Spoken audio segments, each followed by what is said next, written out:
नूरे जलाल है छा गया, सतगुर प्यारा आ गया। नूरे जलाल है छा गया, सतगुर प्यारा आ गया। गमों के अंधेरे दूर हुए, खुशियों का आलम छा गया। अनामी वाला आ गया जी, अनामी वाला आ गया। कण कण में जलाल छा गया, नूरे जलाल है छा गया, सतगुर प्यारा आ गया।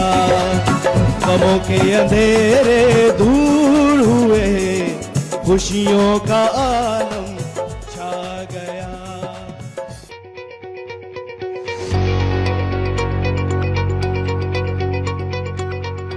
मालिक की प्यारी सासंग जियो।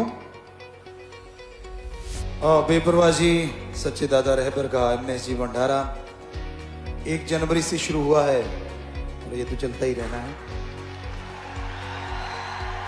क्योंकि उनकी रहमो करम कम होने का तो सवाल ही नहीं, ये तो बढ़ते ही रहना है। सो आप सबको पावन अवतार महीने की, खास करके एमए जी इस अवतार महीने की बहुत बहुत बधाई, सबको बहुत बहुत आशीर्वाद।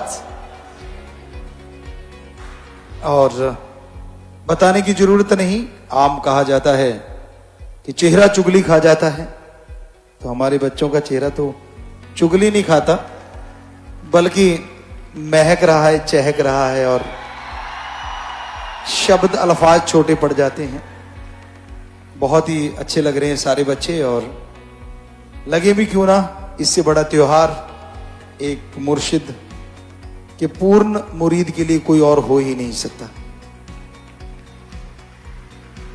तो सतगुर उस दाता रहबर के परोपकार गिनाने में, लिखने में, बताने में आ ही नहीं सकते। पर इसका मतलब ये नहीं होता कि हम गाएं ना या लिखें ना। हर कोई अपने अपने हिसाब से लिखता है, हर कोई अपने अपने दिमाग के अनुसार लिखता है। पर सूरज को दीपक दिखाने से माना कि सूरज पे कोई फर्क नहीं पड़ता, लेकिन सतगुरु के गुण गाने से सतगुरु पे फर्क पड़ता है। जिसकी जैसी भावना होती है उसको फल अवश्य मिलता है। बुरी वाले को तो कुछ नहीं, उसको तो बुराई। अच्छाई वाले को, जो अच्छी भावना लेके आते हैं, शुद्ध विचार लेके आते हैं, उन्हें बेनतहा खुशियां मिला करती हैं। और एक मुरीद, एक शिष्य तभी बेनतहा खुशियां ले सकता है अगर वो वचनों पे अमल करे। गुरु को मानना तो सबसे पहले जरूरी है, उसके बाद सबसे ज्यादा जरूरी होता है गुरु की मानना। अन्यास अचानक गुरु कुछ कह दे, हां हो जाए तो सब कुछ मिल सकता है, और ना हो जाए तो कर्मों का फल। इसका मतलब यह नहीं होता कि आपने ना कर दी तो कोई आपको बद्दुआ मिलेगी, ऐसा नहीं। लेकिन जो आपके कर्म हैं वो भोगने पड़ सकते हैं। हां कह दी, चाहे अनजाने में या यूं कह लीजिए कि लगा कि मेरा गुरु मुझे सही कह रहा है, तो वो हां पता नहीं कितना कुछ दिलवा देती है। बहुत सारी बातें होंगी, बहुत सारी चर्चाएं करेंगे, पर एक छोटी सी बात बेपरवाह जी की ख्याल में आई, पहले भी आपको सुनाई है। हम एक बार बेपरवाह जी के पास आए, उनके चरण कमलों में बैठने का समय मिला। ये गुरगद्दी से पहले की बातें हैं। तो चर्चा होती रहती थी, हम पीछे बैठते थे चुपके से, बस दर्शन करते रहते थे, निगाह से निगाह मिलाते रहते थे, चलता रहता था प्रोग्राम, बात नहीं करते थे। तो उस दिन बेपरवाह जी ने पूछा, अपने मोहनलाल जी थे इनसे, और क्योंकि ये सेवा में आया करते थे, कि भाई गाड़ी किसकी है। अब बेपरवाह जी को तो पता ही था, उन्होंने बोला जी इनकी है, हमारी तरफ शहर की। कहते जी ये चलाता, दूसरे का नाम लेके कहते ये चलाता बहुत बढ़िया है। तो विप्रा जी गाड़ी उनकी है तो चलाएगा भी वही भाई। इतनी बात क्या कि विप्रा जी और बातें करने लगे। बाहर निकलते उन्होंने कहा कैसे, कारण ये था कि वो चलाता था 60 पे 40 पे, और हमारा शुरू से विप्रा जी ने जैसा था कि अगर गियर लगे तो उनका काम भी तो लेना है। ये थोड़ी है कि पहला है तो चौथा लगाना ही नहीं। तो हम थोड़ा तेज चलाते थे तो वो कहता जी अब तो मोहर ही लग गई, अब तो मेरे तो पंजाबी जी कहते कुत्ते फेल हो गए।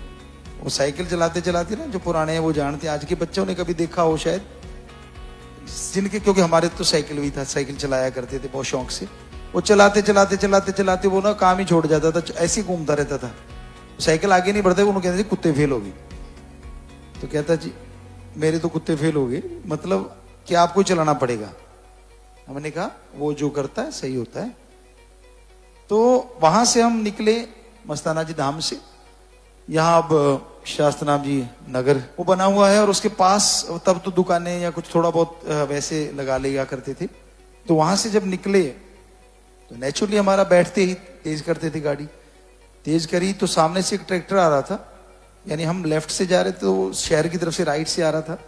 तो उसने माँ के बेटे ने जर्दा लगाना होगा, और जर्दा लगा के ऐसे ऐसे करके ताली मारनी थी, स्टीयरिंग छोड़ दिया, और टायर आगे खड्डा था, गड्ढे में जाके लगा। और टायर लगते ही, फोर्ड ट्रैक्टर था वो, फुल स्पीड में था, और एकदम हमारी तरफ आया। गाड़ी हमारी बराबर पहुंच गई, लेकिन क्योंकि स्पीड हमारी ज्यादा थी तो बस 1-2 इंच से हम निकल गए। आगे हमने ब्रेक लगा के कहा चला पता, तेरा वाला बेली होता तो यहीं रगड़ देते। तो हमने कहा ये सतगुरु के वचनों का कमाल है। उन्होंने कहा था इसकी गाड़ी वही चलाए, तो ये ठप्पा नहीं लगा, आज ये जिंदगी बचाई है सतगुरु ने। साधारण वचन सोचो कि ये तो साधारण है, संतों का कोई साधारण वचन नहीं होता। हर वचन में राज छुपा होता है। समझने वाला उल्टा ले गया तो गड़बड़, ना मानी तो संतों की तरफ से कोई गड़बड़ नहीं, पर अपने कर्मों का फल भोगना पड़ता है।